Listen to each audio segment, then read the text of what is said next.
ಜನ್ಮ ಜನ್ಮಾಂತರ ಬಂಧದ ಕಥೆಯ ಎರಡನೇ ಭಾಗ ಇಲ್ಲಿ ಮುಂದುವರಿಯುತ್ತೆ. ಮೊದಲ ಕಥೆಯನ್ನ ಓದಿಲ್ಲ ಅಂದ್ರೆ ಜನ್ಮ ಜನ್ಮಾಂತರ ಬಂಧದ ಒಂದನೇ ಭಾಗವನ್ನ ಓದಿದ ನಂತರ ಈ ಕಥೆಯನ್ನ ಓದಿ, ಇದು ಕೊನೆಯ ಭಾಗ ಆಗಿರುತ್ತೆ. ಅನೂಪ್ ಕೃಷ್ಣನಿಗೆ ಅರಮನೆ ಹತ್ತಿರ ನಡೆದ ಘಟನೆಯನ್ನ ವಿವರಿಸಿದನು. ಸ್ವತಃ ಕೃಷ್ಣನಿಗೆ ಅನೂಪ್ನ ಮಾತು ನಂಬಲು ಕಷ್ಟವಾಯಿತು. ಈ ಒಂದು ವಿಷಯ ಅವನ ಮನಸ್ಸನ್ನ ಕೊರೆಯಲು ಆರಂಭಿಸಿತು. ಕೃಷ್ಣ ಊಟವನ್ನು ಸಹ ಮಾಡದೆ ಚಿಂತಾಕ್ರಾಂತನಾಗಿ ಕುಳಿತು ಬಿಟ್ಟ. ತನ್ನ ಪೂರ್ವಜನ್ಮದ ವೃತ್ತಾಂತ ತಿಳಿದುಕೊಳ್ಳಲು ಅವನ ಮನ ಹಂಬಲಿಸಿತು. ಇಂಟರ್ನೆಟ್ ನಲ್ಲಿ ಪೂರ್ವಜನ್ಮದ ಬಗ್ಗೆ ಸರ್ಚ್ ಮಾಡಿ ಕೆಲವೊಂದು ಮಾಹಿತಿಗಳನ್ನ ಕಲೆ ಹಾಕಿದ. ಅನೂಪ್ ಮತ್ತು ನಿಗೂಢ ಸಹ ಕೃಷ್ಣನು ಮಂಕಾಗಿರುವುದನ್ನ ಗಮನಿಸಿದ್ದರು. ಅವನು ಎಂದಿಗೂ ಇಷ್ಟು ಮಂಕಾಗಿದ್ದನ್ನ ನೋಡಿಯೇ ಇರಲಿಲ್ಲ. ಆದರೂ ಕೂಡ ಊಟ ಮಾಡದೆ ಅವನಿಗಾಗಿ ಕಾದು ಕುಳಿತರು. ಅನೂಪ್ ಕೃಷ್ಣನನ್ನ ಸಮಾಧಾನ ಪಡಿಸಲು ಮುಂದಾದ. ಆದ್ರೆ ಕೃಷ್ಣ ಏನೂ ಆಗಿಲ್ಲದಂತೆ ನಟಿಸಿ ಅವನ ಮುಂದೆ ನಗುಮುಖ ಬೀರಿದನು. ಎಲ್ಲರೂ ಮಲಗಿದ ಮೇಲೆ ನಿಗೂಢಳಿಗೆ ಮತ್ತೆ ಆ ಧ್ವನಿ ಕೇಳಿಸಿತು. ಸೌಪರ್ಣಿಕ, ನೀನೂ ಬರಲಿಲ್ಲ. ನನ್ನ ಈ ಬಂಧನದಿಂದ ಮುಕ್ತನನ್ನಾಗಿ ಮಾಡಲಿಲ್ಲ. ನಿನಗಾಗಿ, ನಿನ್ನ ಒಂದು ಸ್ಪರ್ಶಕ್ಕಾಗಿ 1 ಶತಮಾನದಿಂದ ಕಾಯುತ್ತಿರುವೆ. ಬಾ ಸೌಪರ್ಣಿಕ, ಬಾ. ಪ್ರತಿ ಬಾರಿ ಸೌಪರ್ಣಿಕ ಎನ್ನುವ ಹೆಸರು ಮಾತ್ರ ಕೇಳುತ್ತಿತ್ತು. ಆದರೆ ಇಂದು ನಿಗೂಢಳಿಗೆ ಈ ಮಾತುಗಳು ತುಂಬಾ ಅಚ್ಚರಿಗೊಳಿಸಿತು. ನಿಗೂಢಳಿಗೆ ಆ ಅರಮನೆ ತುಂಬಾ ಕಾಡಲು ಶುರುವಾಯಿತು. ಅದು ತನ್ನತ್ತ ಅವಳನ್ನ ಸೆಳೆಯುತ್ತಿತ್ತು. ಅದನ್ನು ಎಷ್ಟೇ ಕಣಗೆಣಿಸಿದರೂ ಅವಳ ಮನಸ್ಸು ಹಿಡಿತಕ್ಕೆ ಸಿಗದಂತಾಗಿತ್ತು. ಅವಳನ್ನ ಪದೇ ಪದೇ ಕಾಡುತ್ತಿತ್ತು. ಬೆಳಿಗ್ಗೆ ಎಂದಿನಂತೆ ಮೂವರು ಸಹ ಎದ್ದು ಜೊತೆಯಲ್ಲಿ ಜಾಗಿಂಗ್ಗೆ ಹೊರಟರು. ಆಗ ನಿಗೂಢ ನಿನ್ನೆ ನಡೆದ ವಿಷಯ ಪ್ರಸ್ತಾಪಿಸಿದಳು. ಕೃಷ್ಣನಿಗೂ ಸಹ ಇಲ್ಲಿಗೆ ಬಂದ ಮೇಲೆ ತನಗಾಗುತ್ತಿರುವ ಹೊಸ ಹೊಸ ಅನುಭವಗಳಿಗೂ ಏನೋ ಸಂಬಂಧವಿರುವಂತೆ ಅನಿಸಿತು. ಇಷ್ಟೆಲ್ಲ ಆದ ಮೇಲೆ ಕೃಷ್ಣನಿಗೆ ಮತ್ತೆ ನೆನಪಾದದ್ದೇ ಆ ಮುದುಕ. ಅವನಿಂದ ಯಾವುದಾದ್ರೂ ವಿಷಯ ತಿಳಿದುಕೊಳ್ಳಬಹುದು ಎನ್ನುವ ಯೋಚನೆ ಒಳೆಯಿತು. ಆ ಮುದುಕನ ಮನೆಯ ಗೆಸ್ಟ್ ಹೌಸ್ಗೆ ಹತ್ತಿರವೇ ಇತ್ತು. ಎಲ್ಲರೂ ಅಲ್ಲಿಗೆ ಹೋಗಿ ಅವನಿಂದ ಏನಾದ್ರೂ ತಿಳಿದುಕೊಳ್ಳಬಹುದು ಎಂದು ನಿರ್ಧರಿಸಿದರು. ಅವನ ಮನೆ ಹತ್ತಿರ ಹೋಗುತ್ತಲೇ ಮನೆಯ ಮುಂದೆ ತುಂಬಾ ಜನ ಸೇರಿದ್ದರು. ಏನಾಗಿದೆ ಎಂಬುದನ್ನು ತಿಳಿಯಲು ಹತ್ತಿರ ಹೋಗಿ ನೋಡಿದರೆ ಆ ಮುದುಕ ಹೆಣವಾಗಿ ಮಲಗಿದ್ದನು. ಏನಾಯ್ತು ಎಂದು ವಿಚಾರಿಸಿದಾಗ ಮುದುಕ ನಿನ್ನೆ ರಾತ್ರಿ ಹೃದಯಾಘಾತದಿಂದ ನಿಧನವಾದರು ಎಂದು ತಿಳಿಯಿತು. ಕೃಷ್ಣನಿಗೆ ಇದ್ದ ಒಂದು ಭರವಸೆಯು ಕಮರಿ ಹೋಯಿತು. ಅವರಿಗೆ ಈ ಸ್ಥಳದ ಬಗ್ಗೆ ತಿಳಿಯಲು ಇದ್ದ ದಾರಿಯು ಮುಚ್ಚಿದಂತಾಯ್ತು. ಪೇಚು ಮುಖದೊಂದಿಗೆ ಹಿಂದಿರುಗುತ್ತಿದ್ದಂತೆ ಅನೂಪ್ನ ಮೊಬೈಲ್ಗೆ ಅವನ ಫ್ರೆಂಡ್ಸ್ ಗಳಿಂದ ಕಾಲ್ ಬಂದಿತು. ಅವರು ಅದಾಗಲೇ ಅಮೆರಿಕದಿಂದ ಮುಂಬೈಗೆ ಬಂದಿಳಿದಿದ್ದರು. ಅಲ್ಲಿಂದ ಬೆಂಗಳೂರಿಗೆ ಮತ್ತೊಂದು ಫ್ಲೈಟ್ ನಲ್ಲಿ ಬರುತ್ತೇವೆ. ನಮ್ಮನ್ನ ಕರೆದುಕೊಂಡು ಹೋಗಲು ಯಾರಾದ್ರೂ ಬನ್ನಿ ಎಂದು ತಿಳಿಸಿದರು.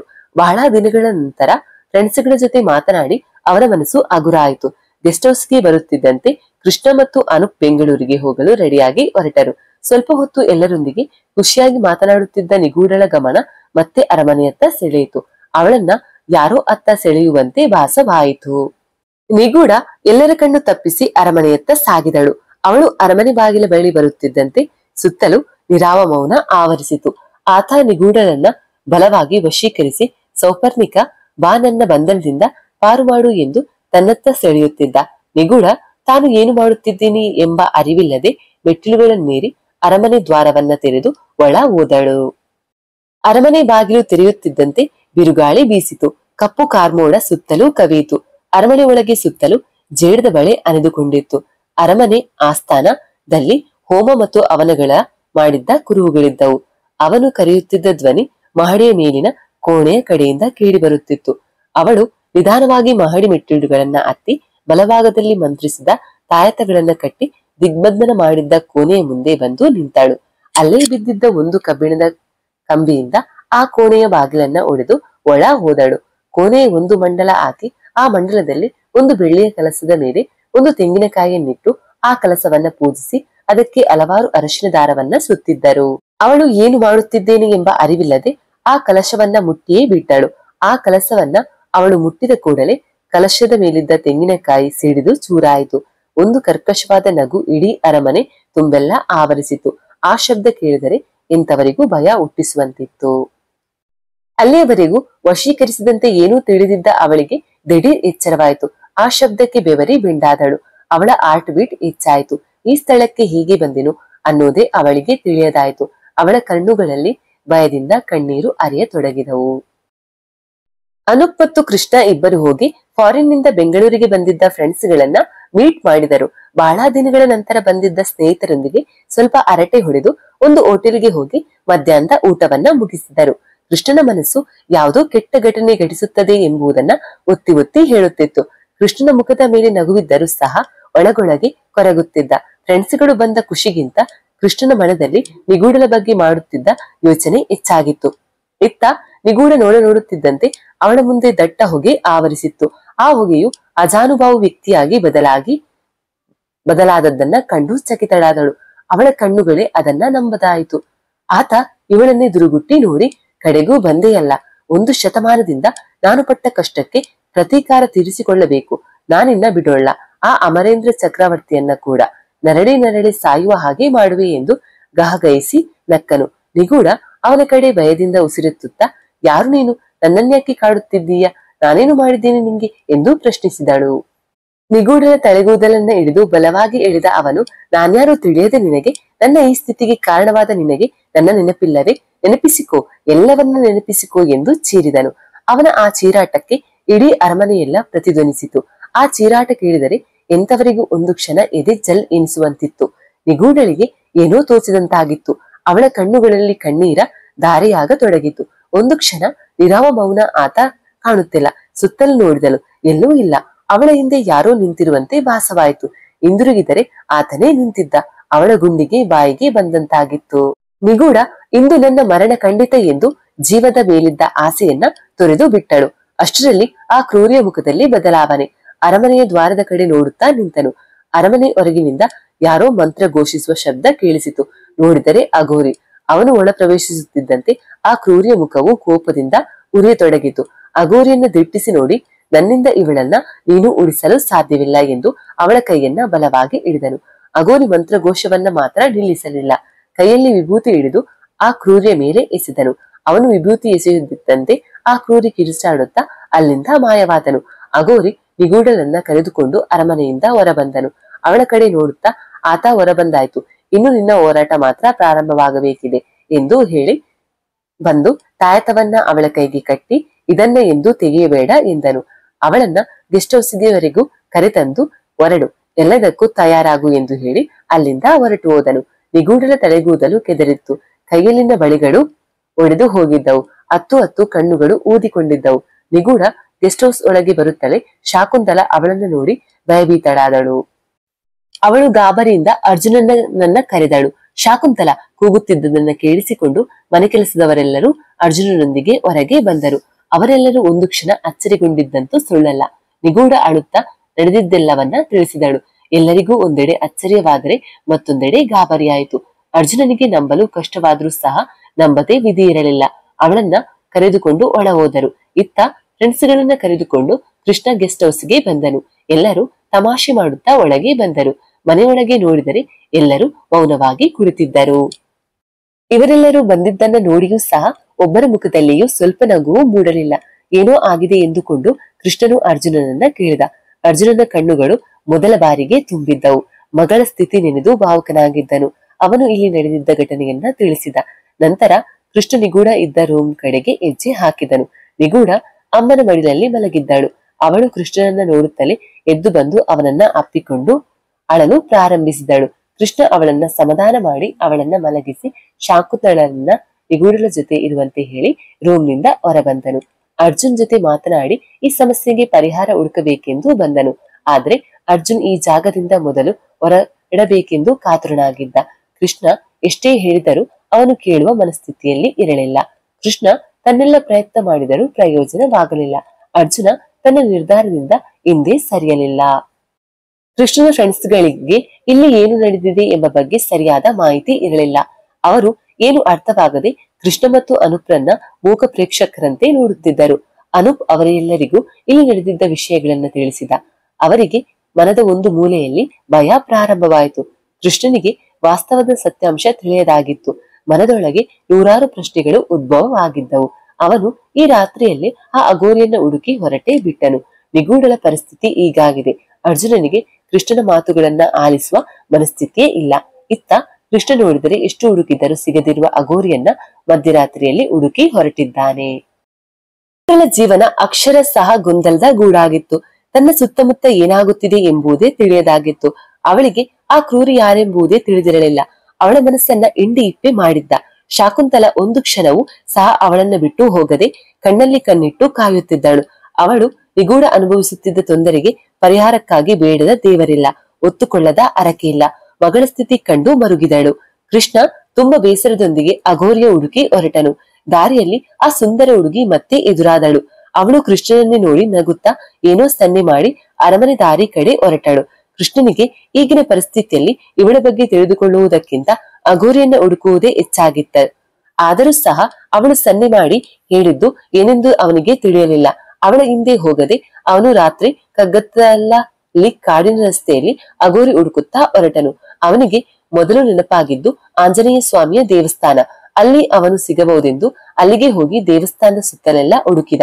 ಅಲ್ಲೂ ಅವನು ಸಿಗಲಿಲ್ಲ. ತಡ ಮಾಡದೆ ಕೃಷ್ಣ ಪಂಚಮಗಿರಿಗೆ ಹೊರಟನು. ಊರಿನಿಂದ ಬಂದಿದ್ದ ಫ್ರೆಂಡ್ಸ್ ಗಳಿಗೆ ನಿಗೂಢಲ ಸ್ಥಿತಿ ಕಂಡು ಮರುಕ ಹುಟ್ಟಿತು. ಅವರು ನಿಗೂಢಲ ಬಳಿ ಹೋಗಿ ಅವಳಿಗೆ ಸಮಾಧಾನ ಮಾಡಿ ಅವಳನ್ನ ನಗಿಸುವ ಪ್ರಯತ್ನ ಮಾಡುತ್ತಿದ್ದರು. ಆದರೂ ನಿಗೂಢಲ ಮುಖದಲ್ಲಿ ನಗುವೆ ಮೂಡಲಿಲ್ಲ. ಮನೆಯಲ್ಲಿ ಮಾಡಿದ್ದ ಅಡುಗೆ ಎಲ್ಲವೂ ಹಾಗೇ ಉಳಿದಿತ್ತು. ಯಾರಿಗೂ ಕೂಡ ಊಟ ಮಾಡುವ ಮನಸ್ಥಿತಿಯೇ ಇರಲಿಲ್ಲ. ಕೃಷ್ಣ ಮಧ್ಯರಾತ್ರಿಯ ಹೊತ್ತಿಗೆ ಪಂಚಮಗಿರಿಯನ್ನ ತಲುಪಿದ. ಅಲ್ಲಿದ್ದ ಗಾಳಿ ಆಂಜನೇಯ ಸ್ವಾಮಿ ದೇವಾಲಯದ ಕಡೆಗೆ ಹೊರಟನು. ಆದ್ರೆ ಆ ದೇವಸ್ಥಾನದ ಮುಂದೆ ತುಂಬಾ ಜನ ಅಘೋರಿಗಳು ಸೇರಿದ್ದರು. ಮೈಯೆಲ್ಲ ಬೂದಿಯನ್ನ ಬಳದಿಕೊಂಡು ರುದ್ರ ಭಯಂಕರವಾಗಿ ಕಾಣುತ್ತಿದ್ದರು. ಯಾವುದೋ ಒಂದು ಯಜ್ಞವನ್ನ ಮಾಡುವ ಹಾಗೆ ಕಾಣಿಸುತ್ತಿತ್ತು. ಅವರದೇ ಆದ ವಿಚಿತ್ರವಾದ ಶೈಲಿಯಲ್ಲಿ ಪೂಜೆಯನ್ನ ಮಾಡುತ್ತಿದ್ದರು. ಅಮಾವಾಸ್ಯೆಯ ಕತ್ತಲಿನಲ್ಲೂ ಆ ಯಜ್ಞದ ಬೆಳಕಲ್ಲಿ ಅವರ ಕಣ್ಣುಗಳು ಬೆಂಕಿಯ ಉಂಡೆಯಂತೆ ಕಾಣುತ್ತಿದ್ದವು. ಅವರು ಮಂತ್ರಗಳನ್ನ ಉಚ್ಚರಿಸುವ ದಾಟಿಯು ಎಂತವರನ್ನ ಕೂಡ ಬೆಚ್ಚಿ ಬೀಳಿಸುವಂತಿತ್ತು. ಕಾರನ್ನು ಅವರಿಂದ ಕೊಂಚ ದೂರದಲ್ಲಿ ನಿಲ್ಲಿಸಿ ಆ ದೇವಸ್ಥಾನದ ಬಳಿಗೆ ನಡೆದುಕೊಂಡೇ ಹೋದನು. ಅವನು ಆ ಯಜ್ಞ ನಡೆಯುತ್ತಿದ್ದ ಸ್ಥಳಕ್ಕೆ ಹತ್ತಿರವಾಗುತ್ತಿದ್ದಂತೆ ಇಬ್ಬರು ಅಘೋರಿಗಳು ಅವನನ್ನ ತಡೆದು ಯಜ್ಞ ಮುಗಿಯುವವರೆಗೂ ಯಾರಿಗೂ ಅಲ್ಲಿಗೆ ಪ್ರವೇಶವಿಲ್ಲ ಎಂದು ತಿಳಿಸಿದರು. ಅಷ್ಟೊಂದು ಜನ ಅಘೋರಿಗಳ ಗುಂಪಿನಲ್ಲಿ ತಾನು ಹುಡುಕುತ್ತಿದ್ದ ಅಘೋರಿ ಯಾರೆಂಬುವುದೇ ಅವನಿಗೆ ತಿಳಿಯದಾಗಿತ್ತು. ಅಲ್ಲಿ ಅವರ ಮುಖಚಾರಿಯನ್ನ ಗುರುತಿಸುವುದೇ ತುಂಬಾ ಕಷ್ಟವಾಗಿತ್ತು. ಸುಮಾರು 3 ಗಂಟೆಗಳ ನಂತರ ಅಂದ್ರೆ ಬೆಳಗಿನ ಜಾವ 4 ಗಂಟೆಯ ಹೊತ್ತಿಗೆ ಅವರ ಯಜ್ಞಕ್ಕೆ ಪೂರ್ಣಾಹುತಿ ನೀಡಿ ಯಜ್ಞವನ್ನ ಮುಗಿಸಿದರು. ಎಲ್ಲ ಅಘೋರಿಗಳು ಯಜ್ಞವನ್ನ ಮುಗಿಸಿ ನೋಡುತ್ತಿದ್ದಂತೆ ಅಲ್ಲಿಂದ ಒಬ್ಬೊಬ್ಬರಾಗಿ ತಮ್ಮ ಜಾಗವನ್ನ ಖಾಲಿ ಮಾಡಿದರು. ಕೇವಲ 10 ನಿಮಿಷಗಳಾಗುವಷ್ಟರಲ್ಲಿ ಎಲ್ಲರೂ ಅಲ್ಲಿಂದ ಹೊರಟು ಹೋದರು. ಆದರೆ ಕೊನೆಯಲ್ಲಿ ಒಬ್ಬ ಅಘೋರಿ ಮಾತ್ರ ಉಳಿದಿದ್ದನು. ಆತನೇ ಕೃಷ್ಣ ಹುಡುಕುತ್ತಿದ್ದ ಅಘೋರಿ. ಆ ಅಘೋರಿ ಕೃಷ್ಣನನ್ನ ಕೋಪಗೊಂಡವನಂತೆ ನೋಡಿ ಕೃಷ್ಣ ಕೂಗುತ್ತಿದ್ದರೂ ಸಹ ನಿಲ್ಲದೆ ದೇವಾಲಯದ ಒಳ ಹೋದನು. ಆಂಜನೇಯ ಸ್ವಾಮಿಗೆ ಪ್ರಾತಃ ಕಾಲದ ಪೂಜೆಯನ್ನ ಸಲ್ಲಿಸಿ ಬಂದನು. ಪೂಜೆ ಮುಗಿಸಿ ಬಂದವನು ಕೃಷ್ಣನನ್ನ ನೋಡಿ, ಹೋಗು, ನಿನ್ನ ಅವಶ್ಯಕತೆ ಅವಳಿಗಿದೆ, ಅವಳ ಕಾಪಾಡುವ ಹೊಣೆ ನಿನ್ನದು. ನೀ ಬಂದ ಕಾರಣ ನನಗೆ ತಿಳಿದಿದೆ. ಆದರೆ ಅದಕ್ಕೆ ಇದು ಸೂಕ್ತ ಸಮಯವಲ್ಲ. ಆ ಸಮಯ ಬಂದಾಗ ನಾನೇ ನೀ ಇರುವ ಕಡೆಗೆ ಬರುವೆ. ನಾನು ಕಟ್ಟಿರುವ ತಾಯತ ಕೇವಲ ತಾತ್ಕಾಲಿಕವಷ್ಟೇ. ಈಗ ಹೊರಡು, ಅವಳ ರಕ್ಷಣೆಗೆ ನಿಲ್ಲು ಎಂದು ಹೇಳಿದನು. ಸೂರ್ಯೋದಯದ ಸಮಯ. ನಿಗೂಢ ನಿದ್ರೆಯಿಂದ ಎಚ್ಚರಗೊಂಡಳು. ಎಲ್ಲರೂ ಸಹ ಅವಳಿದ್ದ ರೂಮ್ನ ಅಲ್ಲಲ್ಲೇ ಮಲಗಿಬಿಟ್ಟಿದ್ದರು. ಇಂದು ಅವಳ ಮನದಲ್ಲಿ ಒಂದು ರೀತಿಯ ಹೊಸ ಹುರುಪು ಮೂಡಿತ್ತು. ಇದೆಲ್ಲ ಆ ಅಘೋರಿ ಕಟ್ಟಿದ್ದ ತಾಯತದ ಮಹಿಮೆಯೇ ಇರಬೇಕು. ಹೊಸತನದೊಂದಿಗೆ ಎದ್ದ ಅವಳು ತನ್ನ ಸ್ನಾನವನ್ನ ಮುಗಿಸಿದಳು. ತಾಯತ ಕಟ್ಟಿದಾಗಿನಿಂದ ಯಾವ ಕೆಟ್ಟ ಶಕ್ತಿಯು ಅವಳ ಬಳಿ ಸುಳಿದಿರಲಿಲ್ಲ. ಅವಳ ಉರುಪು ನೋಡಿ ಎಲ್ಲರಿಗೂ ತಮ್ಮ ಕಣ್ಣುಗಳೇ ನಮ್ಮದಾಗಿದ್ದವು. ಅರ್ಜುನ ಬೆಂಗಳೂರಿಗೆ ಹೋಗಲು ದೃಢವಾಗಿ ನಿರ್ಧರಿಸಿ ಬಿಟ್ಟಿದ್ದ. ಮೊದಲೇ ನಿರ್ಧರಿಸಿದ್ದರಿಂದ ಎಲ್ಲರೂ ಬೆಂಗಳೂರಿಗೆ ಹೊರಡಲು ಸಿದ್ಧರಾಗಿ ಎಂದನು. ಎಲ್ಲರಿಗೂ ಅವನ ಮಾತು ಸರಿ ಎನಿಸಿದರು. ಮನಸ್ಸು ಕೇಳಬೇಕಲ್ಲ, ಒಲ್ಲದ ಮನಸ್ಸಿನಲ್ಲಿ ಒಪ್ಪಿಕೊಂಡರು. ಆದ್ರೆ ನಿಗೂಢ ಮಾತ್ರ ಅಪ್ಪನಿಗೆ ಇನ್ನೂ ಸ್ವಲ್ಪ ದಿನ ಇರುವಂತೆ ಒತ್ತಾಯಿಸಿದಳು. ಅರ್ಜುನ ಅವಳ ಮಾತುಗಳನ್ನ ಕೇಳುವ ಸ್ಥಿತಿಯಲ್ಲಿ ಇರಲಿಲ್ಲ. ಎಂದಿಗೂ ಸಹ ಅವಳ ಮಾತುಗಳಿಗೆ ಎದುರಾಡದ ಅರ್ಜುನ ಇಂದು ಅವಳ ಮಾತನ್ನ ಒಪ್ಪಲಿಲ್ಲ. ಅವನು ತುಂಬಾ ಖಾರವಾಗಿ ಅವಳ ಮಾತಿನ ವಿರುದ್ಧವಾಗಿ ನುಡಿದನು. ಕೃಷ್ಣ ತಡ ಮಾಡದೆ ಅಲ್ಲಿಂದ ಹೊರಟನು. ಅಲ್ಲಿಯವರೆಗೂ ಸಮಸ್ಯೆಗೆ ಪರಿಹಾರ ಹುಡುಕಬೇಕು ಎಂದುಕೊಂಡಿದ್ದ ಅವನು ಇಂದು ನನ್ನ ನಿಗೂಢನನ್ನ ಕಾಪಾಡಬೇಕು ಎಂದುಕೊಂಡನು. ನಿಗೂಢ ಒಲ್ಲದ ಮನಸ್ಸಿನಲ್ಲಿ ರೆಡಿಯಾಗಲು ಹೊರಟಳು. ಅವಳ ಫ್ರೆಂಡ್ಸ್ಗಳಿಗೂ ಸಹ ಬೇರೆ ವಿಧಿ ಇರಲಿಲ್ಲ. ಬಂದಷ್ಟೇ ವೇಗವಾಗಿ ಹೊರಡುವ ಅನಿವಾರ್ಯತೆ ಎದುರಾಯಿತು. ತಂದ ಲಗೇಜ್ ಅನ್ನ ಹಾಗೆ ಪ್ಯಾಕ್ ಮಾಡಿದರು. ಶಾಕುಂತಲ ಬೆಳಿಗ್ಗೆ ಅಡುಗೆ ರೆಡಿ ಮಾಡಿದಳು. ಎಲ್ಲರೂ ಬೆಳಗಿನ ಉಪಹಾರ ಮುಗಿಸಿ ಹೊರಡುವಂತೆ ತಿಳಿಸಲಾಯಿತು. ನಿಗೂಢ ಉಪಹಾರ ಮುಗಿಸಿ ರೂಮ್ ಹೊರಟಳು. ಅಲ್ಲಿ ಅವಳ ಕೈಗೆ ಏನೋ ತಾಕಿದಂತಾಯ್ತು. ನೋಡಿದರೆ ಅವಳ ಕೈಯಲ್ಲಿನ ತಾಯತ ಬಾಗಿಲಿಗೆ ಹೊಡೆದು ಮೂಳೆಗೆ ಸಿಕ್ಕಿದಂತಾಗಿತ್ತು. ಅವಳು ಅದನ್ನ ಬಿಡಿಸಿಕೊಳ್ಳಲು ಬಲವಾಗಿ ಎಳೆದಳು. ಆ ಸಮಯದಲ್ಲಿ ಅವಳ ಕೈಗೆ ಕಟ್ಟಿದ್ದ ತಾಯತ ಕಿತ್ತು ಹೋಯಿತು. ಬೇಸರದಲ್ಲಿದ್ದ ಅವಳಿಗೆ ಅದರ ಅರಿವಿಲ್ಲದೆ ರೂಮ್ ಸೇರಿಕೊಂಡಳು. ಇದೇ ಸಮಯ ಕಾಯುತ್ತಿದ್ದ ಆ ಕ್ರೂರಿ ಎಚ್ಚರಗೊಂಡನು. ಆತ ಬರುವ ಮುನ್ಸೂಚನೆ ನೀಡುತ್ತಾ ಬಂದ. ಅವನು ಬರುತ್ತಲೇ ಗೆಸ್ಟ್ ಹೌಸ್ ಸುತ್ತ ಬಿರುಗಾಳಿ ಬೀಸಲು ಪ್ರಾರಂಭವಾಯಿತು. ಕಿಟಕಿ ಬಾಗಿಲುಗಳೆಲ್ಲವೂ ದಡಬಡನೆ ಬಡಿಯುತ್ತಿದ್ದವು. ಗೆಸ್ಟ್ ಹೌಸ್ ನಲ್ಲಿ ಅವಳಾಡಿಸಿದ್ದ ಲೈಟ್ ಗಳೆಲ್ಲವೂ ಕ್ಷಣ ಕ್ಷಣಕ್ಕೂ ಆನ್ ಮತ್ತು ಆಫ್ ಆಗುತ್ತಿದ್ದವು. ಆ ಕ್ರೂರಿ ಬಂದೇ ಬಿಟ್ಟನು. ಅವನ ಆ ನಗೆ ಮನೆ ತುಂಬಾ ಪ್ರತಿಧ್ವನಿಸಿತು. ಎಲ್ಲರಿಗೂ ಇಲ್ಲಿ ಏನು ಘಟಿಸುತ್ತಿದೆ ಎಂಬುದೇ ತಿಳಿಯದಾಗಿತ್ತು. ಎಲ್ಲರ ಮುಖದಲ್ಲಿಯೂ ಭಯ ಮೂಡಿತು. ಆ ಕ್ರೂರಿ ಗೆಸ್ಟ್ ಹೌಸ್ ಪ್ರವೇಶಿಸಿ ಬಿಟ್ಟ. ನಿಗೂಢ ಆಗ ತನ್ನ ಕೈಯಲ್ಲಿ ಕಟ್ಟಿದ್ದ ತಾಯತವನ್ನ ನೋಡಿಕೊಂಡಳು. ಆದ್ರೆ ಕೈಯಲ್ಲಿ ತಾಯತವೇ ಇರಲಿಲ್ಲ. ಅಷ್ಟರಲ್ಲಾಗಲೇ ಅವನು ನಿಗೂಢಲು ತಂಗಿದ್ದ ರೂಮ್ ಒಕ್ಕಿದನು. ಅವನನ್ನ ನಿಗೂಢ ಭಯದಿಂದ ಜೋರಾಗಿ ಕೂಗಿದಳು. ಅವಳ ಕಿರುಚಾಟ ಕೇಳಿ ಎಲ್ಲರೂ ಅವಳಿದ್ದ ರೂಮ್ ಕಡೆಗೆ ಓಡಿದರು. ಬಾಗಿಲು ಮುಚ್ಚಿತ್ತು. ಬಾಗಿಲು ಬಡಿದು ನಿಗೂಢಳನ್ನ ಕೂಗಿದರು. ಆದ್ರೆ ಆ ಕ್ರೂರಿ ಅವಳನ್ನ ಬಂಧಿಸಿ ಬಿಟ್ಟಿದ್ದ. ಅನೂಪ್ ಮತ್ತು ಅರ್ಜುನ ಇಬ್ಬರು ಬಾಗಿಲನ್ನ ತೆರೆಯಲು ಬಲವಾಗಿ ಪ್ರಯತ್ನಿಸಿದರು. ಹಳೆಯ ಕಾಲದ ದೊಡ್ಡ ಬಾಗಿಲಾಗಿದ್ದರಿಂದ ಅದು ಅಷ್ಟು ಸುಲಭವಾಗಿರಲಿಲ್ಲ. ಕೆಲಸದಾಳು ರಾಮಪ್ಪ ಬಾಗಿಲನ್ನ ಒಡೆಯಲು ಮನೆಯಲ್ಲಿದ್ದ ಅರೆ ಪಿಕಾಸಿಯನ್ನು ತಂದನು. ರಾಮಪ್ಪ ಮತ್ತು ಅರ್ಜುನ ಸೇರಿಕೊಂಡು ಅವುಗಳ ಸಹಾಯದಿಂದ ಬಾಗಿಲನ್ನ ಮುರಿದು ಹೊರಹೋದರು. ಒಳಗೆ ಹೋಗುತ್ತಲೇ ಒಬ್ಬ ಅಜನಾವುಬಾವು ವ್ಯಕ್ತಿ ನಿಗೂಢರ ಕೈಯನ್ನು ಬಲವಾಗಿ ಹಿಡಿದು ನಿಂತಿದ್ದನು. ಎಲ್ಲರೂ ಒಂದು ಕ್ಷಣ ನಿಂತ ಜಾಗದಲ್ಲೇ ಅದುರಿ ಹೋದರು. ಅನೂಪ್ ಅವನ ಕೈಯಿಂದ ನಿಗೂಢರನ್ನ ಬಿಡಿಸಲು ಮುಂದಾದನು. ಆಗ ಆ ಕ್ರೂರಿ ಹೊಡೆದ ಒಂದೇ ಹೊಡೆತಕ್ಕೆ ಅನೂಪ್ ಮಾರುದ್ದ ಹಿಂದೆ ಹೋಗಿ ಬಿದ್ದನು. ಅವನ ಆ ಬಲವಾದ ಹೊಡೆತಕ್ಕೆ ಅನೂಪ್ ಏಳಲು ಆಗಲೇ ಇಲ್ಲ. ಶಾಕುಂತಲ ಆ ಕ್ರೂರಿಯ ಕಾಲಿಗೆ ಬಿದ್ದು ತನ್ನ ಮಗಳನ್ನ ಬಿಡುವಂತೆ ಗೋಗೆರೆದಳು. ಆದರೂ ಅವನ ಮನವೂ ಕರಗಲಿಲ್ಲ. ಆಗ ಆ ರಕ್ಕಸ, ನಾನು ಕೂಡ ಹೀಗೆ ಪರಿಪರಿಯಾಗಿ ಬೇಡಿಕೊಂಡೆ, ಆದರೆ ನನ್ನನ್ನ ಬಿಟ್ಟೀರಾ? ಇಲ್ಲ, ಸಾಮ್ರಾಜ್ಯದ ಎಲ್ಲ ಜನರಿಂದ ಕಲ್ಲು ಉಡಿಸಿ ಕೊಂದು ನನ್ನ ಬೀದಿ ಹೆಣ ಮಾಡಿ ಬಿಟ್ಟರಲ್ಲ. ಆ ನೋವು ಈ ಸೌಪರ್ಣಿಕಾಗೆ ತಿಳಿಯಬೇಕು. ನರಳಿ ಸಾಯಬೇಕು. ಹಾಗೇ ಮಾಡುವೆ. ಆ ಅಮರೇಂದ್ರ ಚಕ್ರವರ್ತಿಯೇ ಬಂದು ಇವಳನ್ನ ಕಾಪಾಡಿಕೊಳ್ಳಲಿ ಎಂದು ಅವಳ ಕೈ ಹಿಡಿದು ದರದರನೆ ಎಳೆದುಕೊಂಡು ಮನೆಯಿಂದ ಹೊರಬಂದನು. ಅವನನ್ನ ತಡೆಯಲು ಹೋದವರನ್ನ ತನ್ನ ಮರ್ಮ ಕಲೆಯಿಂದಲೇ ತಡೆದು ಪ್ರಜ್ಞಾಹೀನರನ್ನಾಗಿ ಮಾಡಿದನು. ನೋಡುತ್ತಲೇ ಅವಳನ್ನ ಗೆಸ್ಟ್ ಹೌಸ್ ನಿಂದ ಅರಮನೆ ಕಡೆಗೆ ಎಳೆದೊಯ್ದನು. ಅವಳನ್ನ ಎಳೆದೊಯ್ದ ರಭಸಕ್ಕೆ ಅವಳ ಮೈ ಕೈ ಎಲ್ಲವೂ ಪರಚಿ ಹೋಗಿ ರಕ್ತ ಸುರಿಯುತ್ತಿತ್ತು.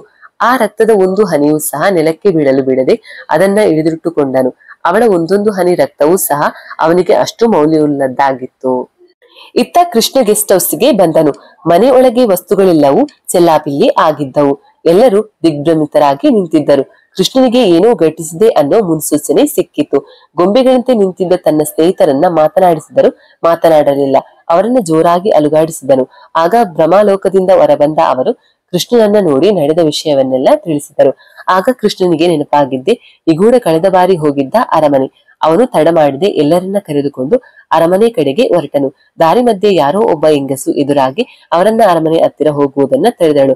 ಆದರೆ ಅವಳ ಮಾತುಗಳನ್ನ ಮೀರಿ ಅರಮನೆಗೆ ಹೊರಟೇ ಬಿಟ್ಟರು. ಅಷ್ಟಕ್ಕೂ ಆಗ ತಡೆದಿದ್ದ ಹೆಂಗಸು ಯಾರೂ ಅಲ್ಲ, ಪದೇ ಪದೇ ಕೃಷ್ಣನ ಕಣ್ಣಿಗೆ ಬಿದ್ದು ಕಾಡುತ್ತಿದ್ದ ಅದೇ ಹುಡುಗಿ. ತನ್ನ ರೂಪವನ್ನ ಬದಲಾಯಿಸಿಕೊಂಡು ಬಂದು ಅವರನ್ನ ತಡೆದಿದ್ದಳು. ಅರಮನೆ ಬಳಿ ಬರುತ್ತಲೇ ಕೃಷ್ಣ ಅರಮನೆ ಒಳಗೆ ಪ್ರವೇಶಿಸಲು ಮುಂದಾದ.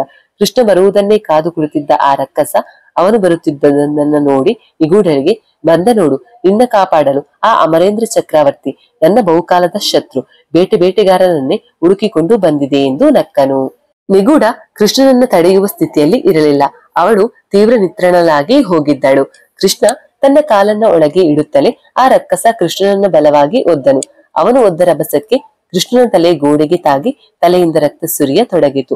ಆದರೂ ತನ್ನ ಪ್ರಯತ್ನ ಬಿಡದೆ ಮತ್ತೆ ಎದ್ದು ಹೋದನು. ಆಗ ಅವನ ಕುತ್ತಿಗೆಯನ್ನು ಬಲವಾಗಿ ಹಿಡಿದು ಕಂಬಕ್ಕೆ ತಲೆಯನ್ನ ಗುದ್ದಿದನು. ತೀವ್ರವಾದ ಪೆಟ್ಟಾದ್ದರಿಂದ ಕೃಷ್ಣ ಪ್ರಜ್ಞೆ ಕಳೆದುಕೊಂಡನು. ಅರ್ಜುನ ಮತ್ತು ಅನೂಪ್ ಆ ರಕ್ಕಸನನ್ನ ತಡೆಯುವ ಯತ್ನ ಮಾಡಿರಾದ್ರೂ ಅವರಿಂದ ಆ ಕ್ರೂರಿಯನ್ನ ತಡೆಯಲು ಸಾಧ್ಯವಾಗಲಿಲ್ಲ.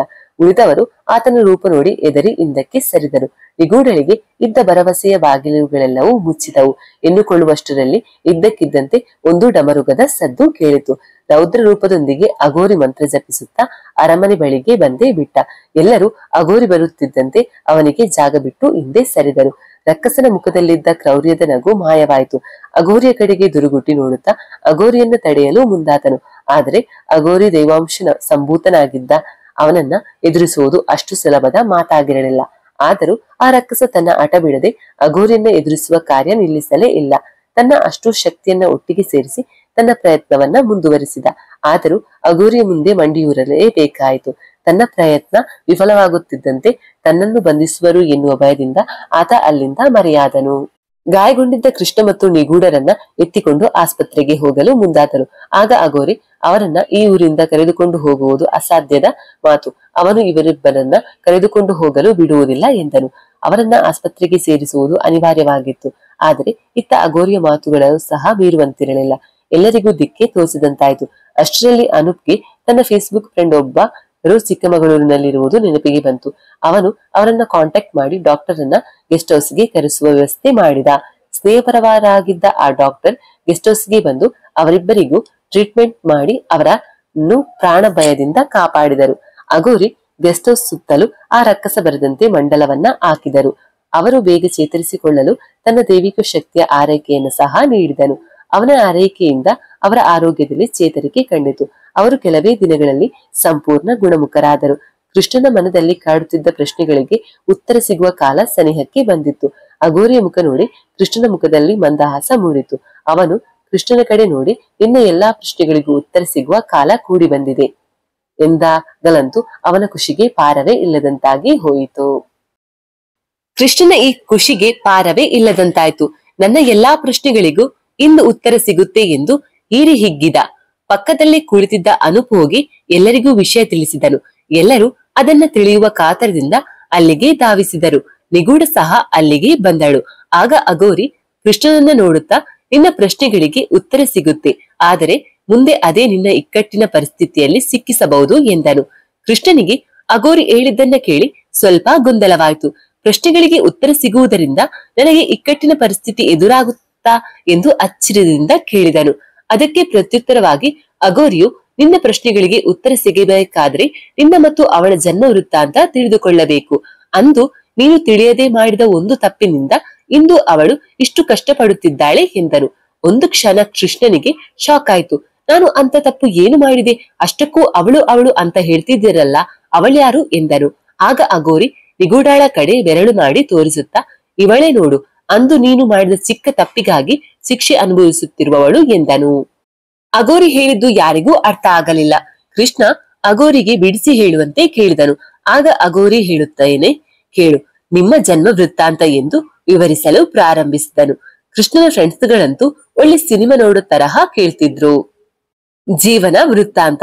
ಸುಮಾರು 1 ಶತಮಾನದ ಹಿಂದೆ, ಅಂದ್ರೆ ಇನ್ನೂ ಬ್ರಿಟಿಷರ ಆಳ್ವಿಕೆ ಇದ್ದ ಕಾಲದಲ್ಲಿ ಅವರ ಆಡಳಿತಕ್ಕೆ ಸಿಗದ ಒಂದು ಪ್ರಾಂತ್ಯ ಎಂದರೆ ಅದೇ ಈ ಸ್ವರ್ಣಗಿರಿ. ಸಂಪತ್ಭರಿತವಾಗಿದ್ದರೂ ಅದು ಬ್ರಿಟಿಷರ ಕೈವಶ ಆಗಿರಲಿಲ್ಲ. ಈ ಸ್ವರ್ಣಗಿರಿ ಪ್ರಾಂತ್ಯದ ರಾಜ ಮಹೇಂದ್ರ. ಅವನ ಮಗನೇ ಅಮರೇಂದ್ರ, ಅಂದರೆ ನೀನು ಸ್ವರ್ಣಗಿರಿಯ ಯುವರಾಜ, ಈಗಿನ ಕೃಷ್ಣ. ರಾಜ ಮಹೇಂದ್ರನಿಗೆ ತಂಗಿ ಮಗನೊಬ್ಬನಿದ್ದ. ಅವನೇ ಚಂದ್ರವರ್ಮ, ನಿಗೂಢಲನ್ನ ಕಾಡುತ್ತಿರುವ ಕ್ರೂರಿ. ಚಿಕ್ಕ ವಯಸ್ಸಿನಿದ್ದಾಗಲೇ ಚಂದ್ರವರ್ಮನ ತಂದೆ ತಾಯಿ ಇಬ್ಬರು ಸಾಮ್ರಾಜ್ಯದ ಆಸೆಗಾಗಿ ಸೇನಾಧಿಪತಿಯಿಂದ ಕೊಲೆಯಾಗಿದ್ದರು. ಚಂದ್ರವರ್ಮ ತನ್ನ ತಂಗಿಯೊಂದಿಗೆ ಅವರಿಂದ ತಪ್ಪಿಸಿಕೊಂಡು ಸ್ವರ್ಣಗಿರಿ ತಲುಪಿದ್ದ. ಮಹೇಂದ್ರನು ಆ ಸೇನಾಪತಿಯೊಂದಿಗೆ ಹೋರಾಡಿ ರಾಜ್ಯವನ್ನ ಮತ್ತೆ ಪಡೆದನು. ಮಹೇಂದ್ರ ತನ್ನ ತಂಗಿ ಮಕ್ಕಳನ್ನ ಸಹ ತನ್ನ ಮಕ್ಕಳಂತೆ ಬೆಳೆಸಿದನು. ವಿದ್ಯಾಭ್ಯಾಸಕ್ಕಾಗಿ ಚಂದ್ರವರ್ಮ ಮತ್ತು ಅಮರೇಂದ್ರರನ್ನ ಗುರುಕುಲಕ್ಕೆ ಕಳುಹಿಸಿದನು. ಇಬ್ಬರು ಸಹ 64 ವಿದ್ಯೆಗಳನ್ನು ಪರಿಣಿತರಾದರು. ಒಬ್ಬರನ್ನೊಬ್ಬರು ಮೀರಿಸುವಷ್ಟು ಬಲಶಾಲಿಗಳಾಗಿ ಬೆಳೆದರು. ಆದರೂ ಸಹ ಒಬ್ಬರನ್ನೊಬ್ಬರು ಎಂದಿಗೂ ಬಿಟ್ಟು ಕೊಡುತ್ತಿರಲಿಲ್ಲ. ಒಡ ಹುಟ್ಟಿದವರು ನಾಚುವಂತಿತ್ತು ಅವರ ಅನ್ಯೋನ್ಯತೆ. ಚಂದ್ರವರ್ಮ ಅಮರೇಂದ್ರನಿಗಾಗಿ ಪ್ರಾಣವನ್ನಾದ್ರೂ ನೀಡಲು ಸಿದ್ಧನಿದ್ದ. ಮಹೇಂದ್ರನಿಗೆ ವಯಸ್ಸಾಗಿದ್ದರಿಂದ ಅಸುನೀಗಿದನು. ಈಗ ಸಾಮ್ರಾಜ್ಯದಲ್ಲಿ ರಾಜನ ಪಟ್ಟಾಭಿಷೇಕದ ಸಮಸ್ಯೆ ಉದ್ಭವಿಸಿತು. ಅಮರೇಂದ್ರನು ಮಹೇಂದ್ರನ ಮಗನಾಗಿದ್ದ ಕಾರಣ ಅವನಿಗೆ ಪಟ್ಟಾಭಿಷೇಕ ಮಾಡಬೇಕೆಂದು ಕೇಳಿ ಬಂದಿದ್ದಾದ್ರೂ ಅಮರೇಂದ್ರ ಮತ್ತು ಚಂದ್ರವರ್ಮ ಇಬ್ಬರು ಸಹ ಸಮಾನ ಬಲಶಾಲಿಗಳು, ಚತುರರೂ ಆಗಿದ್ದರು. ಸ್ವರ್ಣಗಿರಿಯಲ್ಲಿ ಅಂದಿನಿಂದಲೂ ಅರ್ಹರಿಗೆ ಮಾತ್ರ ರಾಜನಾಗುವ ಅವಕಾಶವಿತ್ತು. ಅಮರೇಂದ್ರನಂತೆ ಚಂದ್ರವರ್ಮನ ಹೆಸರು ಬಹುಜನರ ಬಾಯಲ್ಲಿ ಕೇಳಿ ಬಂದಿತ್ತು. ಉತ್ತಮ ಮೈಕಟ್ಟು, ಅಜಾನುಬಾಹು ದೇಹ, ಚತುರನಾಗಿದ್ದ ಚಂದ್ರವರ್ಮ ತನ್ನ ಸ್ನೇಹಿತನಿಗಾಗಿ ತಾನು ಸಿಂಹಾಸನವನ್ನ ತೊರೆದನು. ಹಾಗೂ ಸ್ವರ್ಣಗಿರಿ ಪ್ರಾಂತ್ಯಕ್ಕೆ ಸ್ವತಃ ಚಂದ್ರವರ್ಮನೇ ಸೈನಾಧಿಪತಿ ಆದ. ಚಂದ್ರವರ್ಮನ ತಂಗಿ ಅರ್ಚನಾ ಅಪ್ರತಿಮ ಸುಂದರಿ, ಸಕಲ ಗುಣ ಸಂಪನ್ನಳಾಗಿದ್ದಳು. ಅವಳಿಗೆ ಚಿಕ್ಕ ವಯಸ್ಸಿನಿಂದಲೂ ಅಮರೇಂದ್ರನೆಂದರೆ ಕಂಡರೆ ಬಹಳ ಪ್ರೀತಿ. ಅವಳು ಅವನನ್ನೇ ಮದುವೆಯಾಗುವ ಹಂಬಲವನ್ನ ಹೊಂದಿದ್ದಳು. ಅಮರೇಂದ್ರ ಅತ್ತೆ ಮಗಳಾದ್ದರಿಂದ ಅವಳೊಂದಿಗೆ ಸ್ವಲ್ಪ ಸಲುಗೆಯಿಂದಿದ್ದ. ಇದು ಅವಳ ಆಸೆಗೆ ಸ್ವಲ್ಪ ಪುಷ್ಟಿ ನೀಡಿತ್ತು. ಆದ್ರೆ ಅಮರೇಂದ್ರನಿಗೆ ಅವಳ ಮೇಲೆ ಅಂತಹ ಯಾವುದೇ ಭಾವನೆಗಳು ಮೂಡಿರಲಿಲ್ಲ. ರಾಜನಾಗಿ ಪಟ್ಟಾಭಿಷೇಕ ನಡೆದ ಕೆಲವೇ ದಿನಗಳಲ್ಲಿ ಅಮರೇಂದ್ರ ಉತ್ತಮ ಆಡಳಿತ ನಡೆಸಿದನು. ತನ್ನ ರಾಜ್ಯದಲ್ಲಿ ಏಕರೂಪದ ಕಾನೂನು ಇರಬೇಕು. ರಾಜನಿಗೂ ಪ್ರಜೆಗಳಿಗೂ ಒಂದೇ ಕಾನೂನು, ತಪ್ಪು ಯಾರೇ ಮಾಡಿದರೂ ಒಂದೇ ಶಿಕ್ಷೆ ಎಂದು ಶಾಸನ ಹೊರಡಿಸಿದ್ದ. ಅಜನಾವುಬಾವು ಹಾಗೂ ಯುದ್ಧ ಕಳೆಗಳಲ್ಲಿ ಚತುರನಾಗಿದ್ದ ಚಂದ್ರವರ್ಮ ಸೈನ್ಯದಲ್ಲಿ ಅಮರೇಂದ್ರ ನಿಲ್ಲದಿದ್ರು ಯುದ್ಧ ಮಾಡಿ ಸಾಮ್ರಾಜ್ಯವನ್ನ ವಿಸ್ತರಿಸುವಲ್ಲಿ ನಿರತನಾಗಿದ್ದ. ನೋಡುತ್ತಿದ್ದಂತೆ ಸಾಮ್ರಾಟರು, ರಾಜಾದಿರಾಜರು ಇವರ ಸಾಮಂತರಾಗಿ ಹೋದರು. ಅಲ್ಲಿಯವರೆಗೂ ಕೇವಲ ಅಮರೇಂದ್ರನಾಗಿದ್ದವನು ಚಂದ್ರವರ್ಮನ ಶಕ್ತಿ ಸಾಮರ್ಥ್ಯದಿಂದ ರಾಜಾದಿರಾಜನನ್ನ ಗೆದ್ದು ಅಮರೇಂದ್ರ ಚಕ್ರವರ್ತಿ ಆದ. ಇಷ್ಟೆಲ್ಲ ಬೆಳವಣಿಗೆಗಳ ನಡುವೆ ಒಂದು ದಿನ ಮಾರುವೇಷದಲ್ಲಿ ಪ್ರಜೆಗಳ ಕುಂದುಕೊರತೆ ತಿಳಿದುಕೊಳ್ಳಲು ಅಮರೇಂದ್ರ ಹೊರಟ. ಕಣ್ಣಿಗೆ ಬಿದ್ದಿದ್ದೇ ಸೌಪರ್ಣಿಕ, ಈಗಿನ ನಿಗೂಢ. ಅವಳು ರಾಜನ ಆಳ್ವಿಕೆಯಲ್ಲಿದ್ದ ಲೋಪದೋಷಗಳನ್ನ ಸ್ವಲ್ಪವೂ ಭಯವಿಲ್ಲದೆ ಜನರೊಂದಿಗೆ ಚರ್ಚಿಸುತ್ತಿದ್ದಳು. ಅವಳ ಈ ದಿಟ್ಟತನ ಇಷ್ಟವಾಯಿತು. ಸಾಮಾನ್ಯ ರಾಜಭಟನ ಮಗಳಾಗಿದ್ದ ಇವಳಿಗೆ ಅಮರೇಂದ್ರ ಮಾರು ಹೋಗಿದ್ದ. ರಾಜಭಟರನ್ನ ಕಳುಹಿಸಿ ಅವಳ ಬಗ್ಗೆ ವಿಚಾರಿಸಿದ. ಇತ್ತ ಅರ್ಚನಳು ಸಹ ತನ್ನ ಮನಸ್ಸಿನ ಭಾವನೆಯನ್ನ ಅಮರೇಂದ್ರನಿಗೆ ತಿಳಿಸಲೇ ಇಲ್ಲ. ಅದನ್ನ ತನ್ನಲ್ಲಿಯೇ ಬಚ್ಚಿಟ್ಟುಕೊಂಡಿದ್ದಳು. ಸ್ವಲ್ಪ ದಿನಗಳು ಕಳೆದವು. ಅಮರೇಂದ್ರನಿಗೆ ಸೌಪರ್ಣಿಕ ತುಂಬಾ ಕಾಡಲು ಶುರುವಾದಳು. ಅವಳನ್ನ ವಿವಾಹ ಮಾಡಿಕೊಳ್ಳಬೇಕೆಂಬ ಅಂಬಲ ಅವನಲ್ಲಿ ಹುಟ್ಟಿತು. ಸೌಪರ್ಣಿಕ ಮತ್ತು ಅವಳ ತಂದೆ ಇಬ್ಬರನ್ನು ಆಸ್ಥಾನಕ್ಕೆ ಕರೆಸಿ ತನ್ನ ಮನಸ್ಸಿನ ಭಾವನೆ ತಿಳಿಸಿದ. ರಾಜನ ಮಾತನ್ನ ಕೇಳಿ ಒಮ್ಮೆ ಆಶ್ಚರ್ಯವಾಯಿತು, ಖುಷಿಯೂ ಕೂಡ ಆಯಿತು. ರಾಜನ ಮಾತಿಗೆ ಎದುರಾಡುವ ಧೈರ್ಯ ಮಾಡದೆ ಒಪ್ಪಿಕೊಂಡರು. ಅರ್ಚನಾ ರಾಜನ ಈ ನಿಲುವನ್ನ ಕೇಳಿ ದುಃಖಿತಳಾದಳು. ಅವಳು ಮನದಲ್ಲಿ ಇದನ್ನೇ ಯೋಚಿಸುತ್ತಾ ಊಟ ನಿದ್ರೆ ಬಿಟ್ಟು ಕೊರಗಿದಳು. ಕೆಲವೇ ದಿನಗಳಲ್ಲಿ ಅಮರೇಂದ್ರ ಮತ್ತು ಸೌಪರ್ಣಿಕಳ ಮದುವೆಗೆ ದಿನಾಂಕವನ್ನ ಗೊತ್ತುಪಡಿಸಲಾಯಿತು. ಯುದ್ಧಗಳಲ್ಲಿ ಮಗ್ನನಾಗಿದ್ದ ಚಂದ್ರವರ್ಮ ಸ್ನೇಹಿತನ ಮದುವೆ ಕಾರ್ಯಕ್ಕಾಗಿ ಪ್ರಾಂತ್ಯಕ್ಕೆ ಹಿಂದಿರುಗಿದನು. ಅಷ್ಟರಲ್ಲಾಗಲೇ ಅರ್ಚನಾ ವಿಷಪ್ರಾಶನ ಮಾಡಿ ಬಿಟ್ಟಿದ್ದಳು. ಅವಳ ಸ್ಥಿತಿ ಗಂಭೀರವಾಗಿತ್ತು. ಅರಮನೆಯಲ್ಲಿ ಸದ್ದುಗದ್ದಲ ಮರೆಯಾಗಿತ್ತು. ಚಂದ್ರವರ್ಮ ಬರುವವರೆಗೂ ಜೀವವನ್ನ ಬಿಗಿ ಹಿಡಿದುಕೊಂಡು ಕಾಯುತ್ತಿದ್ದಳು.